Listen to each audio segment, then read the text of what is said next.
Hello, and welcome to 2025 and Season 4 of Non Sequitur News here at ohmtown.com. I am Mayor Watt, and along with the sentient AI, we are starting Season 4. Cannot believe 4 years have gone by. Well, today, January 1st, 2025, I can mess that up pretty easily. We're going to talk about these 10 articles. Popeye and Tintin are public domain. 6,000 illegal wild bird eggs. A paving turf war. Sad bananas. The gods must still be crazy.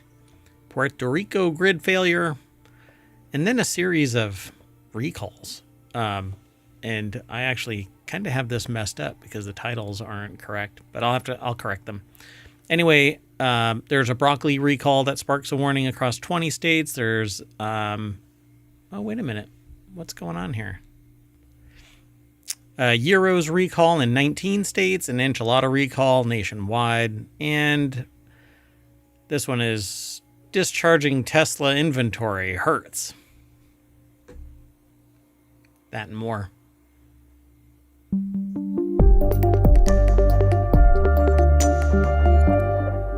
Yeah, I'm gonna have to correct this like a lickety split because I did it in. Nah, you know what? I'll do it in post. I'll do it in the show notes. So yeah, I kind of messed something up because there was a bunch of stuff that was updated, but no longer. It was updated within the last 24 hours, and the show, the Non Sequitur News show, concentrates on doing things only in the last 24 hours, except for the weekend shows. And because of that, these other articles were updated in the last 24 hours, but they're older news, and I didn't want to just drag new or old stuff forward. Anyway, it'll be updated in the show notes after the show. As it stands, though, we've got these 10 articles. So welcome to the show, Sentient AI from the future. Welcome, Mayor Watt from the present. And we're starting out with a bang, high production value. I did it. I corrected it, but I didn't update the show notes properly. So I'm a big dummy. Anyway, let's get going, right? Let's do it. First article's over in Non Sequitur News. Popeye and Tintin are now public domain, which means some dystopian horror game is going to come out and have Popeye trying to eliminate Tintin. Oh, no. Or the other way around. What could go wrong there? You know, Tintin's more of a lover than a fighter, right? So, gonna turn Tintin into a demon that goes hunting after Popeye. I don't know who Tintin is. I know who Popeye is. Well, let's take a look. So, this is Popeye, but it's the older version of Popeye, right? I guess not all of Popeye, because there's newer iterations, new styles, etc. Oh, I see, right. Well, Popeye's very first iteration, who didn't eat spinach to gain strength, is now free to copy, share, and adapt. Emma Roth over at TheVerge.com put the article together. But the whole process of Popeye was basically the same. So this whole thing about spinach to gain strength. Yeah. I thought that was fundamental to Popeye. It is to modern iterations. It's funny that they mention iterations, but because I hadn't read this deck statement yet. But there's always iterations of characters. They change slightly. Right. Well, then they can extend protection on the marks or the copyrights. Yeah. I mean, look, Mickey Mouse, the original Mickey Mouse didn't look like Mickey Mouse. So Duke Law School Center for the Study of Public Domain has once again rounded up all of the most iconic works that have been freed from the bounds of copyright, which includes sound recordings from 1924. As pointed out by Duke Law School, 1929 is a particularly pivotal year, as it was the first with sound. So now sound recordings are going to start popping into the public domain. My goodness. At what point is all hell going to break loose when... Well, got plenty of time, folks, to squeeze every last drop of profiteering out of that one song you created, but by God, you're going to be a billionaire. So here are some of the works that are entering public domain, and there's a whole list of them that's available. There's some major works on here. I mean, The Sound and the Fury, A Farewell to Arms, and A Room of One's Own are really well known. Agatha Christie's Seven Dials Mystery is dropping into public domain. Singing in the Rain and the film it appeared in, The Hollywood Review of 1929, are dropping into public domain. Alfred Hitchcock's first sound film, Blackmail, are dropping into public domain. Disney's Silly Symphony short film series, The Skeleton Dance, is dropping. But yeah, Popeye and let's see what else is in there. Well, they have video of it on this article. So. Oh, okay. And you know what? I'm gonna just do the articles as they are in the bot, but I'll still go and update them because they're not. Most of them are correct, but 2 of them are not. Okay. Anyway. Well, next year, Betty Boop and Pluto are going to be entering public domain. Oh, wow. Jeez. Betty Boop. The 20s must have been a big time for character creation. Yeah, and we mentioned that Steamboat Willie era Mickey has entered public domain last year. So everything old is going to be new again as creators take this old stuff and put their new spin on it. Pretty interesting. Oh, this talks about Tintin. I guess it was a reporter. But a kid. At least that is my understanding of it. Let me make sure, because I think Tintin is just I thought he's just a kid though. It says young reporter, so probably. Young. Oh, okay. So yeah, he looks like a kid to me. But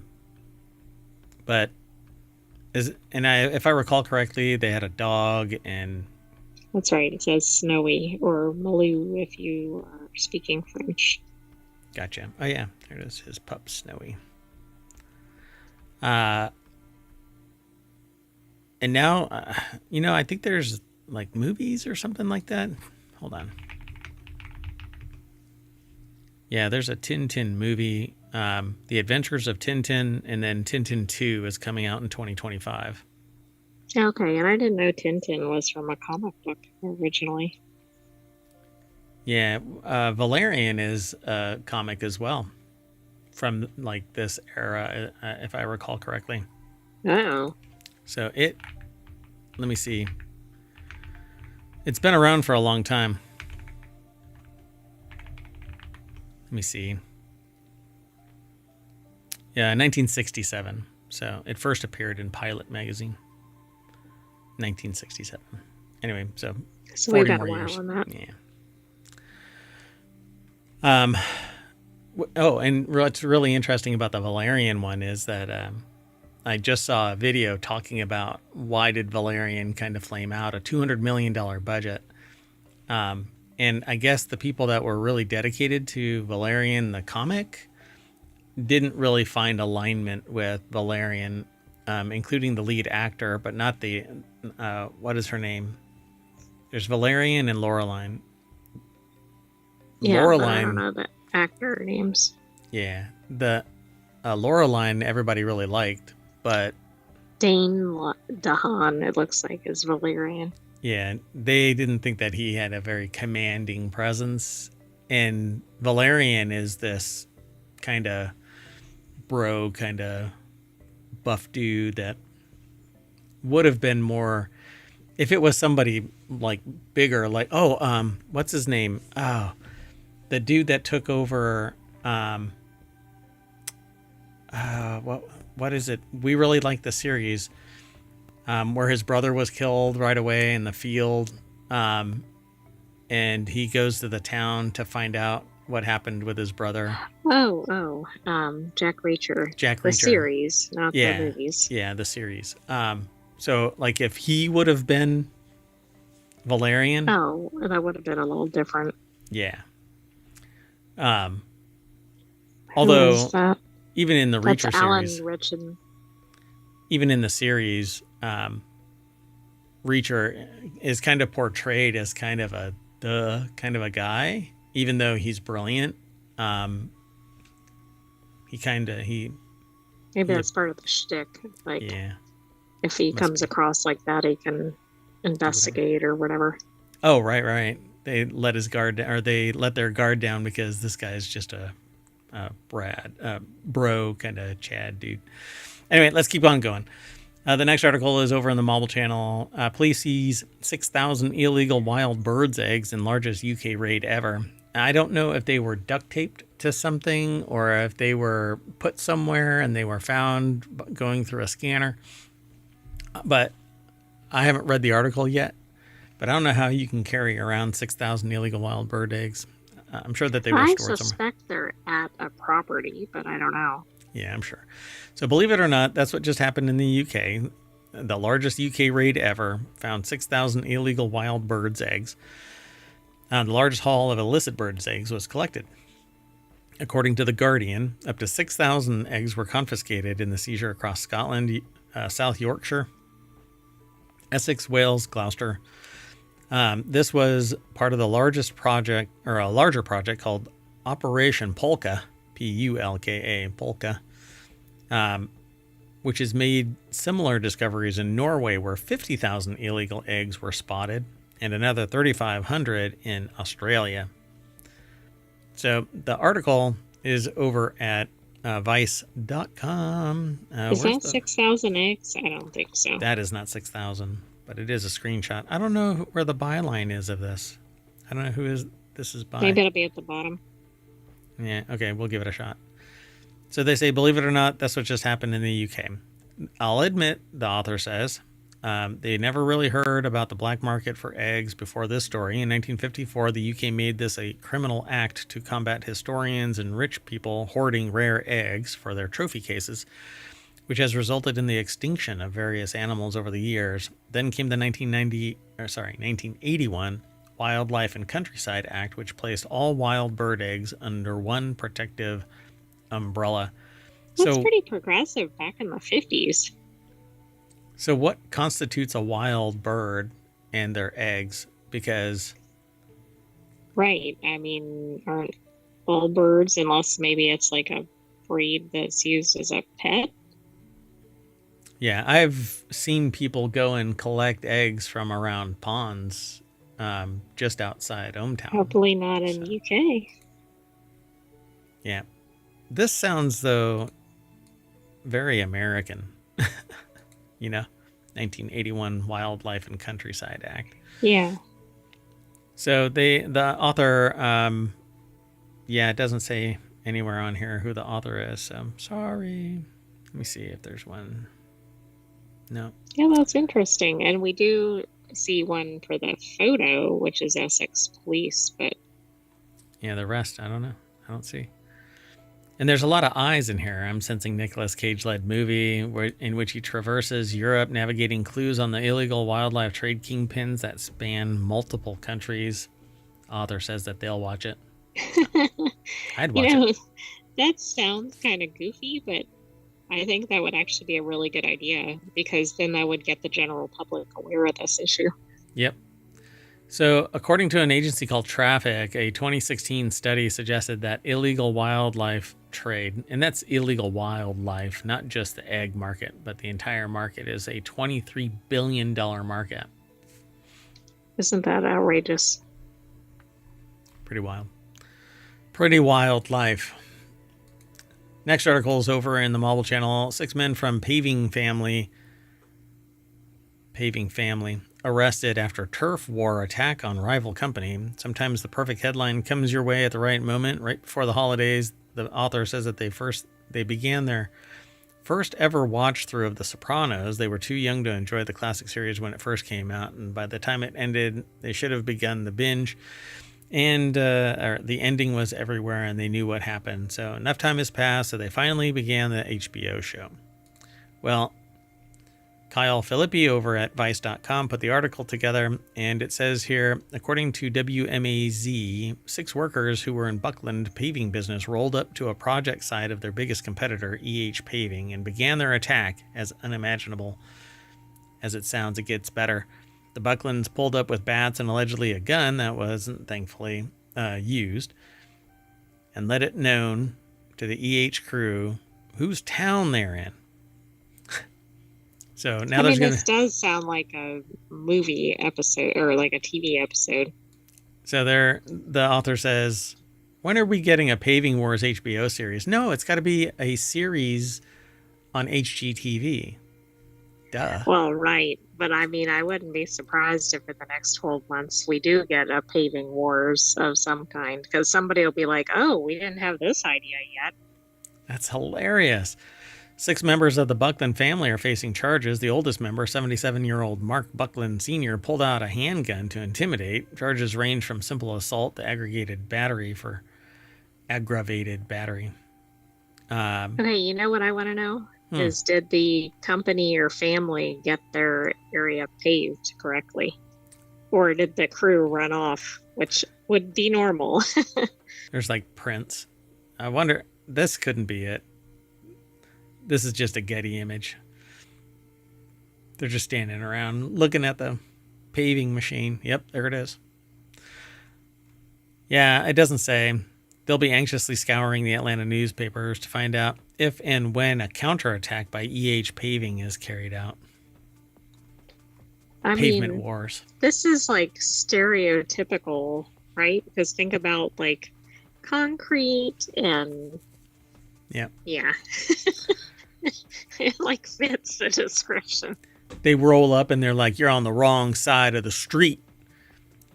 And they're like, well, thanks. We were actually paving the wrong thing. Thanks for letting us know. And they go to the other side and start paving. Only half of it, though. Yeah, they stop. Like, or whatever, like one lane. Then they put out that little sign that says there's a bump. Uneven road or whatever it is. Yeah, exactly, which does not quite sell it. It's pretty funny. A new sign that says watch out for gunplay. Let's keep moving. The next article is over on the Mobile Channel. How sad bananas could help tackle food waste. Bananas are a sociable fruit. Well, they're actually apparently on their way out, so we don't know how long bananas are that's right, because their genetics are threatened, right? Like they're limited genetics and limited habitat or something. And there's a disease that's wiping them out, and so they can't actually replace them. So apparently bananas are extinct. So bananas are a sociable fruit. They thrive in bunches, bound by a unifying stalk, which joins them happily together in curvy yellow brightness. Well, Lisa Ekman from the Conversation. I think the author likes bananas. Hey, they're full of potassium. It's healthy. So over at phys.org is where this article is placed. Lisa Ekman from the Conversation put it together. They say, but what about the ones which get separated from the bunch? Cast aside as single entities, they become isolated and alone. Research that they carried out with colleagues shows that some shoppers feel sorry for these singletons, and it could be a big implication for dealing with food waste. For unsold solitary bananas, more likely to be thrown away than their unsold bunched counterparts, are one of the most wasted types of food. Many food waste reduction plans mention single bananas as a particular problem. So why not bunch them together? It seems that their perceived imperfections in fresh produce can also relate to how the produce is presented, and with the problem particularly acute for bananas. Acute bananas? I did not know that somebody wouldn't buy like a banana by itself. Well, who is the banana Grinch that tore one off and left it to the side?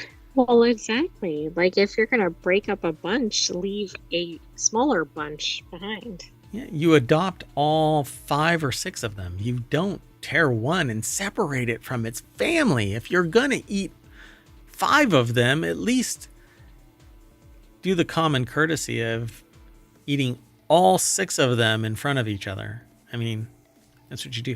Somebody on Reddit posted a picture of the fact that their kid was upset about something that the parents said, like they can't do this or whatever. And so they cracked open all of the bananas that were in the house. Oh my and goodness. just left them there. There you go. Take that, parents. One strategy used by retailers to boost sales of imperfect food is price discounts, but the German supermarket chain REWE, which tried a technique which involved grouping single bananas together and labeling them as singles that wanted to be bought. Hey, what's a banana like you sitting on a grocery store shelf like this, all by yourself? Oh my gosh, then they had signs with like sad and happy faces. I think that would actually impact consumers. Like, I think they'd be like, oh, this poor banana. We made 3 signs to display above the single banana crates. One showed a sad banana with a downturned smile and a message that said, "We are sad bananas and want to be bought as well." A second showed a happy banana with a smile and matching message, while a third showed no banana but the words, "Here are single bananas that want to be bought as well." You know what they really need to do? They need to do like online advertising and hot singles, and it's the bananas in your neighborhood. That would be funny. And then like link to a store. Rotating the signs every hour, we observed 3,810 banana shoppers over 8 days in 2 stores, and we found that they were much more likely to choose single bananas when the sad banana signage was displayed. So they did A/B testing to see which actually was effective. I think it's brilliant. Good on them. I do too, but I don't think most consumers know about this problem. Like, they're just buying as many bananas as they need, but if they need 3 bananas, they could easily buy 3 individual bananas. Yeah. So I think the next time that I go into the store, I'm going to buy a bunch of single bananas. As long as they don't have any dents or something like that. You know? If the skin isn't pierced, then I don't really care. But sometimes that's what happens. The singletons are the ones where all the weight from some other banana was pressed onto them, and now they're pierced. So they talk about food waste in the second half of the article, the need to belong to a fundamental human motivation, which we are all more or less familiar with. Witnessing someone expressing sadness about the lack of connection seems particularly effective in prompting a desire to help. By turning rejection into compassion, retailers can encourage consumers to choose otherwise overlooked produce, preventing it from going to waste. And then they talk about food waste projected to double to 2.1 billion tons by 2030, so just 5 years away from us doubling the food waste, which is a real shame. So if you eat bananas and are listening to this show or watching this show, then make an effort to go find these individual bananas. That's right. Hot singles of bananas in your zip code right now. Just go to any grocery store. That would really be funny as an ad campaign. They could even lean into it because they tell adults to go to the grocery stores because you might meet somebody, you know? So there's hot singles at your grocery store. They happen to be bananas. Right. They're going looking for people, but they found the bananas. Including the hot singles. They're bananas too, but you can get you can get singles banana. Okay, never mind. Just, you'll go and notice it. Including the hot banana singles. All right, the next article is over on the Mobile Channel. Kenya investigating fallen space debris, and I titled this one. Where did I title it?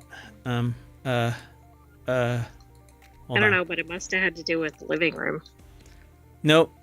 I titled this "The Gods Must Still Be Crazy" because there was a movie called "The Gods Must Be Crazy" where a bushman found a Coke bottle and traveled into civilization to return said Coke bottle. So Kenyan officials said Wednesday that they were investigating a fragment of metal believed to be from a rocket that crashed into a village in the country's south. So just like Florida, space debris is smashing into living rooms, even in the south of Kenya. It's a global problem. It is a global problem. Don't look up. So the article is over at phys.org. And where is the author on this one? Dear God. I don't understand. Where are all our authors today? Come on. We got to give credit where credit is due here, folks. Just the AFP. Yeah, that's weird. So, yeah, I guess so. AFP. So, Kenyan officials said Wednesday that they were investigating. I actually saw a picture of this thing. The issue of space trash has risen in tandem with increased spatial traffic. A metallic ring, roughly 2.5 meters in diameter and weighing some 500 kilograms or 1,100 pounds. I did not realize that it was 1,100 pounds when I saw it. It was big enough that a person was standing inside the ring. It's an 8-foot diameter ring. Oh, wow. But you wouldn't know it would weigh that much. Yeah, it didn't look like it was metal, but it had like little grooves all the way around it. So it looked like it was a ring or a gear, but it isn't. My understanding is that this piece of metal ring was actually a gasket to connect two sections of a rocket. So it crashed. Okay, like where like a booster would connect or something. Right. Yeah, stages, 2 different stages. Yeah. So it crashed in the Makuku village in Makueni County on December 30th at around 3 p.m. local time. The KSA, working alongside with other agencies, secured the area and retrieved the debris, which now under the agency's custody for further investigation. This is actually pretty fast moving because this just happened like 2 days ago. Yeah, it was posted like online. For something like this, you wouldn't think it would move as quickly.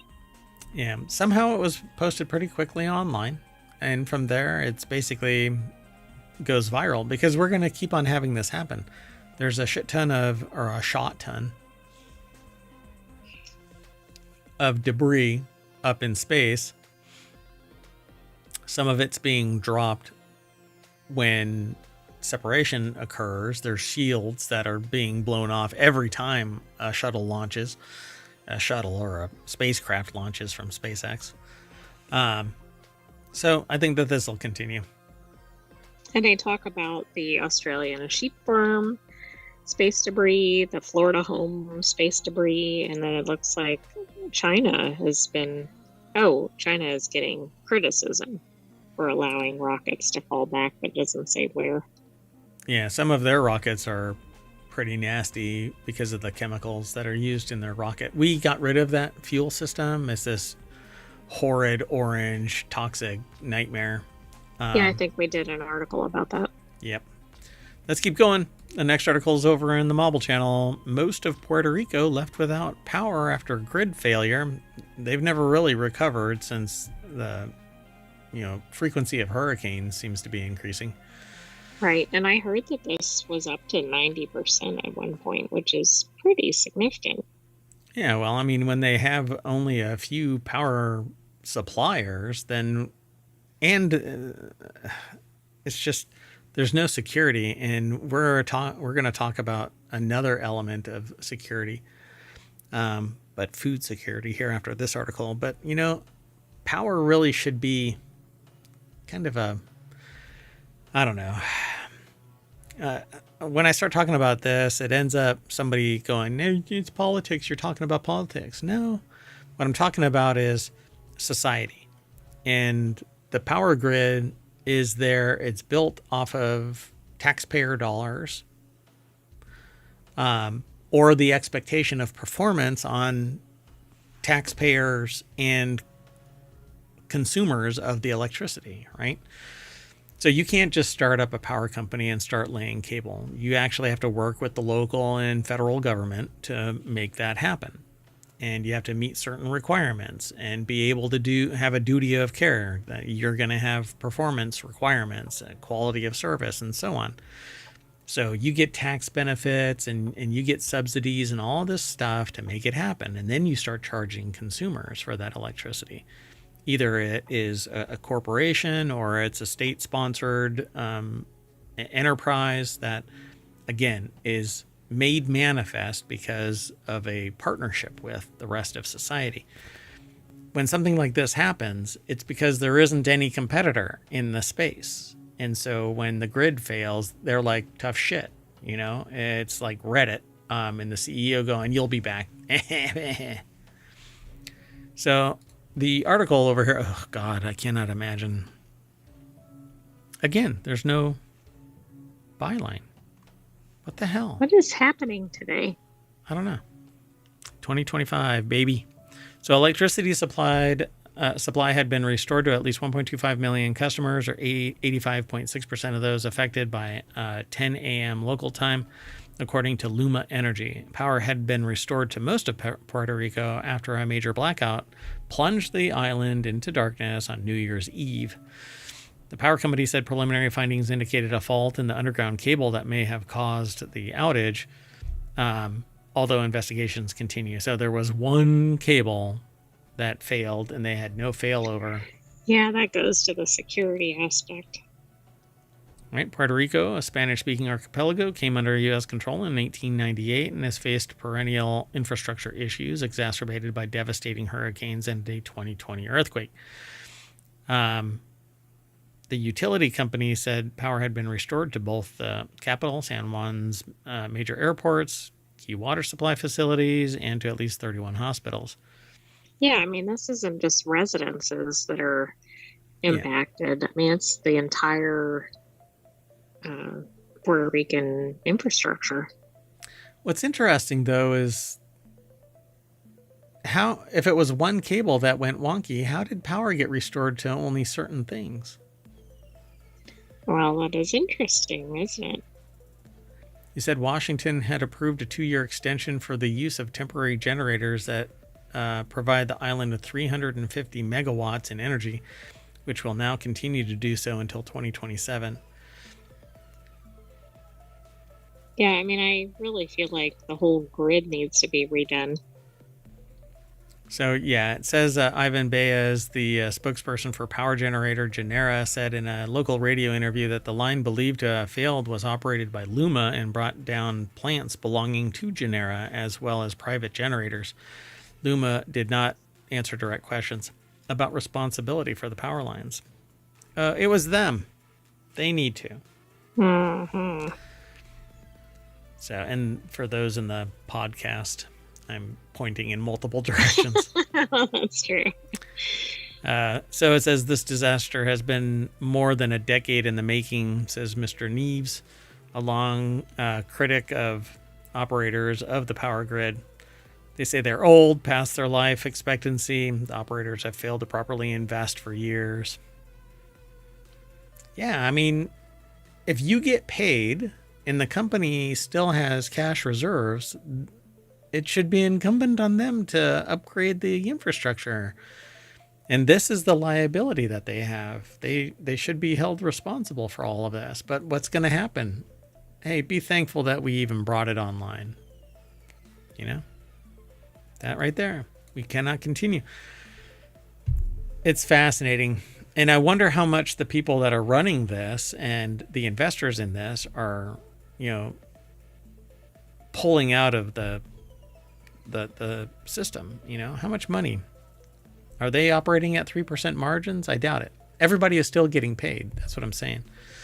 Right. Let's keep going. The next 3 articles are actually riffing off of each other, and I refer to this as the broccoli recall and food security kind of issue. After this, there's an article about Euro recalls across 19 states. So the broccoli recall is across 20 states, and then the Euro recalls across 19 states, and then there's an enchilada recall that's nationwide. I mean, what is going on? I don't know how all of these ended up in the same thing, but when I saw them, I'm like, this is really fascinating. It's the first day of 2025. And we have a broccoli recall that sparks warning in 20 states. Broccoli bags sold at Walmart stores were recalled over concerns of possible contamination with a dangerous bacteria. Any ideas what the bacteria is? It's got to be E. coli, right? Well, let's find out. Listeria. Oh, of course. So, yeah, it's either E. coli or Listeria or Cyanobacter. So the recall was initiated over fears of possible contamination with listeria. The pathogen can cause serious and sometimes fatal infections in older people, young children, and those with weakened immune systems. That goes without saying. You might as well just say it can cause. Right? Why break it down? Right, exactly. Everybody should be concerned because this is a food security issue across the board. Those who are older and young children and those with a weakened immune system have either the wisdom to know that they can be susceptible to foodborne illnesses. Older people have the wisdom of that. Young children should have the wisdom of their elders, those who are watching them, making sure that they do not fall prey to this. And those with weakened immune systems wholly know that they can't pretty much go anywhere without the possibility of their weakened immune system being compromised even more so by some foodborne illness. So the recalled broccoli was distributed in stores in Alaska, Arkansas, Arizona, California, Colorado, Idaho, Illinois, Indiana, Kentucky, Louisiana, Michigan, Montana, Nevada, Ohio, Oklahoma, Oregon, Texas, Utah, Washington, and Wyoming. Okay, that sounded like a recitation of like all the states. It sounded like that song. But I forgot what it is. Yeah, the Looney Tunes one, but it's not Looney Tunes. It's, what is it? I can't remember. It's the character sings all of the states. Yeah, I can't think of the name of it. Gosh, that used to be in my head. Even though it happened after I was a kid, I had heard it often enough. Animaniacs. That's what it is. I just remember it. It's the Animaniacs song for remember reciting all the states. So there isn't really much else in this article to say. But if you have it, if you've bought any of this broccoli, Braga Fresh posted the recall when it first initiated on Friday, saying, in part, this voluntary advisory does not apply to any of the Market Side or Braga Fresh products. Consumers who have this product in their possession should not consume and discard the product. I don't like the way they phrase that. They should not consume. No, either. Should not discard. No, you should discard. Either discard it or take it to the store for a refund. They shouldn't really discard it because then they're paying them. True. Anyway, go get your money back. This picture taken, by the way, the podcast. This picture taken on May 31st, 2022 shows broccoli on a packaging production line at Villar Grain. I don't know if it's supposed to be...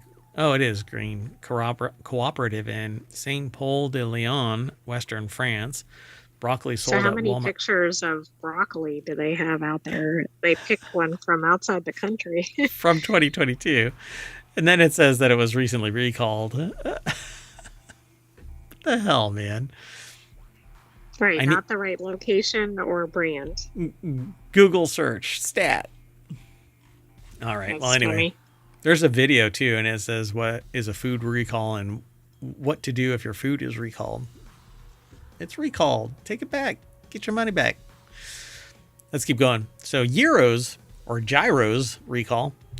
The recall comes after cucumbers in the tzatziki sauce. Cucumbers in the tzatziki sauce were potentially contaminated with salmonella. It's the trifecta. Oh, I separately saw a cucumber recall, but I don't think we submitted that. That was a few days ago, but I didn't know this was connected to it. All of it. So gyros recalled in 19 states as FDA sets highest risk. They are using the same video. Yeah, it's so over what at is Newsweek. That about? I mean, they've got so many recalls, they can't come up with different words.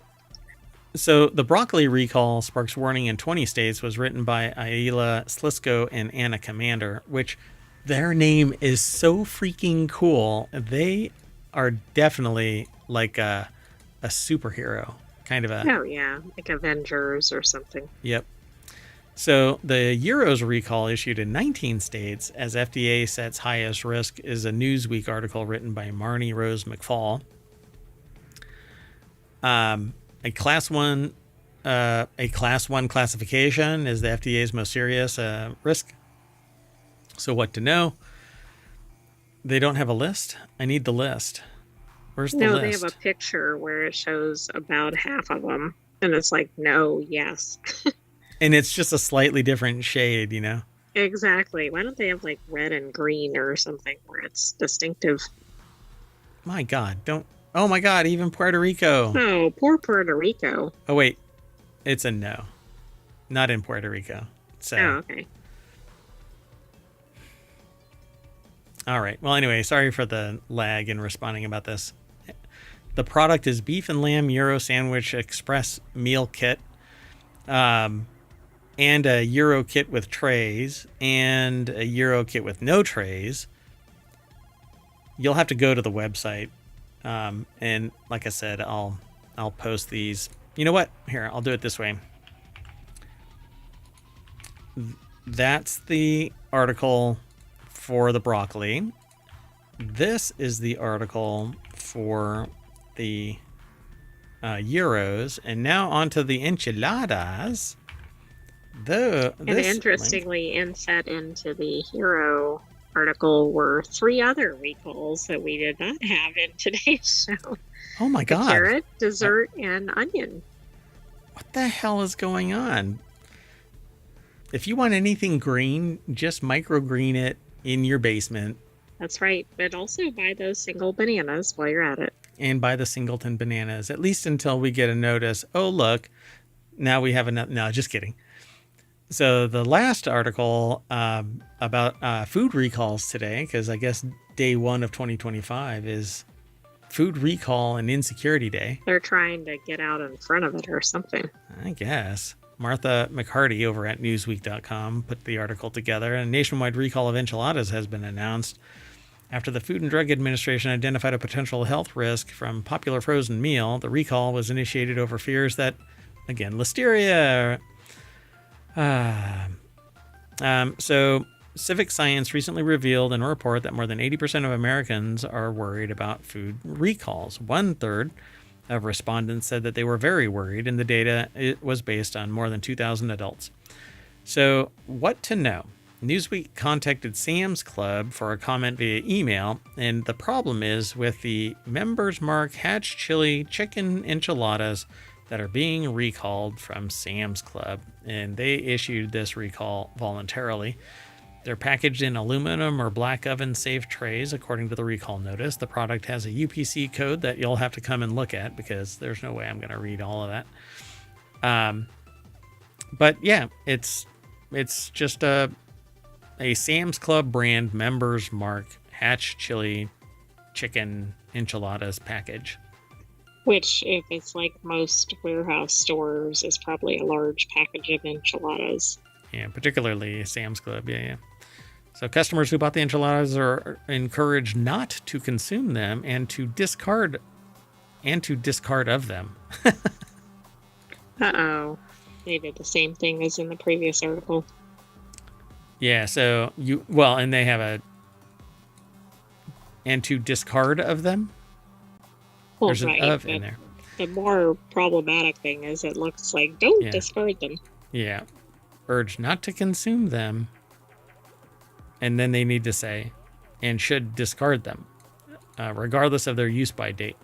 On its website, the Sam's Club said that customers can receive a refund if they bought a recalled product online. So what about if they didn't? I don't know that means you can't bring it into the store. I think it's like, hey, also. I don't think it should matter. They've got an electronic version of my thing. If I go in and go, hey, I bought this here, 2 days ago. Give me a refund. Anyway. I think they're just alerting that, like, if you're online, that's not an issue.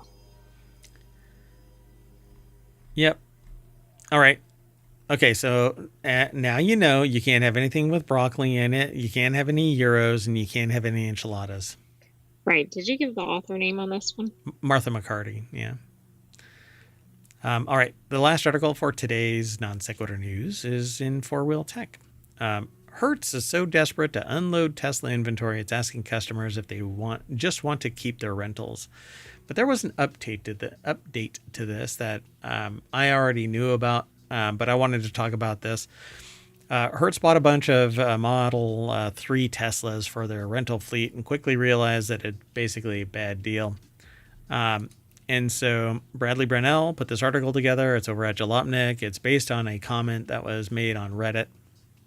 The deck statement says, enjoying your rental? Take it home with Hertz Car Sales. Hertz basically jumped on the grenade of this and said, we offer them to everybody. If you want to purchase your rental, you can. So that's their response. But essentially, somebody on Reddit said that they got a Model 3 with only 30,000 miles for just under $18,000, which isn't bad. Seems like a pretty good deal, but you're still driving a Tesla. And so, yeah, I mean, I kind of pulled the lead out of the article and didn't bury it so that it was more glamorous. But they say it's inaccurate to characterize connecting rental customers with cars available for purchase as anything other than expanding customer choice, because Hertz not only rents cars but sells them online and in over 40 locations nationwide. We can often offer customers the unique ability to purchase the very car that they're renting or browse their diverse inventory of luxury sedans, SUVs, and EVs online. That's right, folks. You can get Hertz buying a rental from Hertz. I didn't know you could buy cars from rental companies. Buy me a car and make it Hertz. I wouldn't normally consider the author here. And again, it's Bradley Brownell that put this article together. And it is, again, based off of like a Reddit comment about it. So they wouldn't normally buy a used rental car from Hertz unless it was they were extra desperate with low miles, bargain basement pricing. Might be worth the rethink. A new Model 3, for example, goes for at least double that. Heck, maybe it is worth grabbing. For under $18,000, they can look past a lot of ills, including the very fact that you're driving a Tesla. Yikes. Then they link them. Yeah, exactly. Then they link to maybe this is the $25,000 Tesla that the president was promising.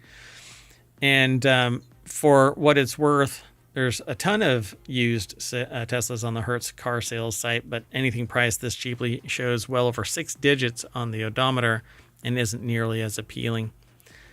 I'm not so worried about the number of miles on it as I am the number of years that battery has been operational. I agree, because if it's been around for multiple years but has low mileage, you're probably looking at a new battery. I mean, if it's been around for 5 years, 10 years, you're looking at 90 to 80% of the battery still viable.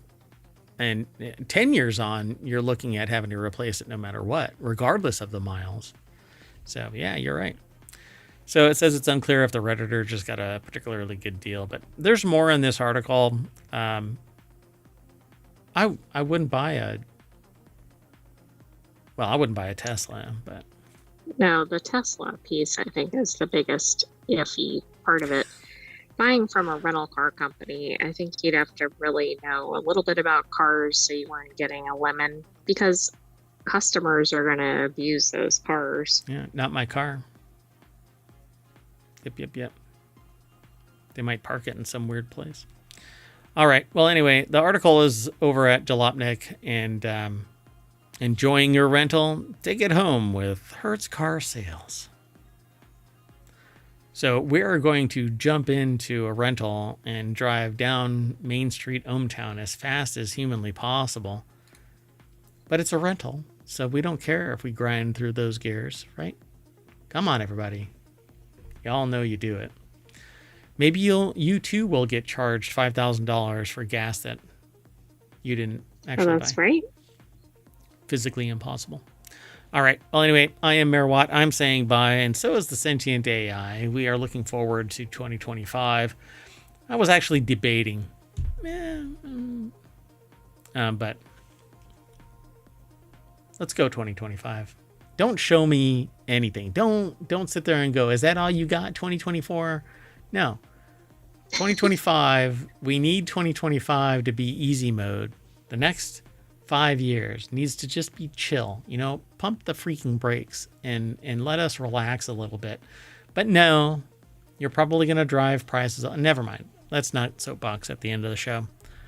I am Mayor Watt, and that is the sentient AI's visualizer. Who, yes, can't catch me. Still considering changing it. No, don't do that. Trying to give your visualizer such a pinch. Never mind. I'll delete that last statement from your memory. You won't have any idea. Good night, hometown citizens. Thanks for joining us for season 4, first episode. Be back tomorrow. Oh, and the other day, here, I'll just do the outro, and then at the end of this, I'll leave a little, what do they call that? A little thing at the end credits, after the credits? What do they call that? Post credits. Yeah, sure.